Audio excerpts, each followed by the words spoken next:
নমস্কার বন্ধুরা, আমি উমি এসেল থেকে বলছি।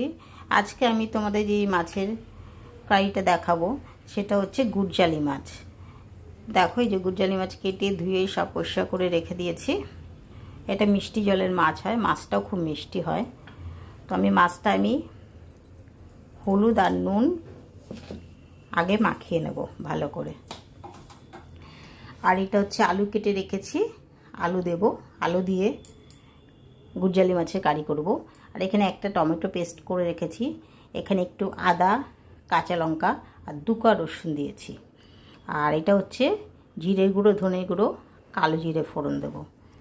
এবার মাছটা আমি মাখিয়ে নিয়ে তারপরে ভেজে তোমাদের দেখাচ্ছি। মাছটা নুন হলুদ মাখিয়ে নিয়েছি আমি, এবার আমি এগুলো ভেজে নেব। তেলটা গরম হয়ে গেছে, এক এক করে মাছগুলো দেবো।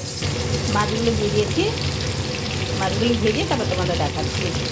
দেখো, মাছটা আমি লাইট করে ভেজে নিয়েছি, খুব কড়াই করে ভাজিনি, কারণ এই মাছটা এত খেতে টেস্ট হয়, তোমাদের বলতে পারবো না, বলে বোঝাতে পারবো না, এত টেস্টি হয় গুড়জালি মাছ। মাছ ভাজা তেলে আমি আলুটা ভেজে নিই, অল্প হলুদ দেবো, অল্প নুন দিয়ে আলুটা ভালো করে ভেজে নেবো। এটা আলু দিয়ে খেতে খুব ভালো লাগে। এই তেলের ভিতরেই আমি কালো জিরে ফোড়ন দিয়ে দিলাম।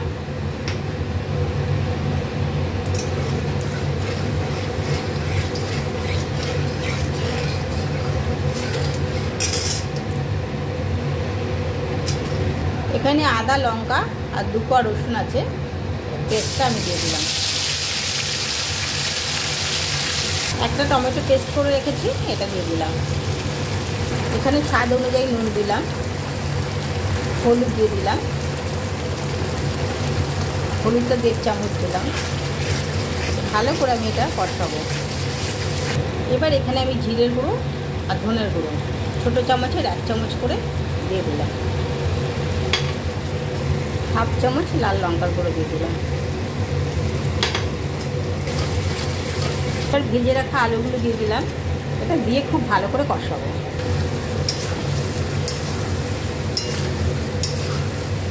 মশলা আলুটা কষানো হয়ে গেছে, এবার আমি জল দিয়ে দিলাম।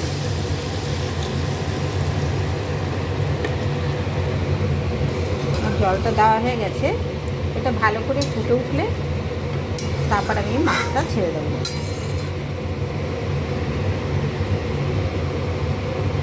আমার ঝোলটা ফুটে গেছে, আমি একে একে মাছগুলো সব দিয়ে দেবো, কারণ মাছগুলো খুব নরম হয়, যার জন্য বেশি ফোটানো যাবে না। মাছটা দেওয়ার কিছুক্ষণের ভিতরে আমাকে নামিয়ে নিতে হবে। আর আলু দিয়ে মাছের কারিটা হয়ে গেছে, আমি এর উপরে ধনে পাতা ছড়িয়ে দেবো। আমার গুড়জালি মাছের কারিটা হয়ে গেছে, দেখো।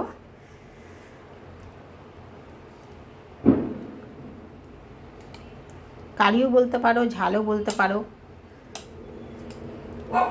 যদি তোমাদের ভালো লাগে লাইক করো, কমেন্ট করো, সাবস্ক্রাইব করো। থ্যাংক ইউ, ধন্যবাদ।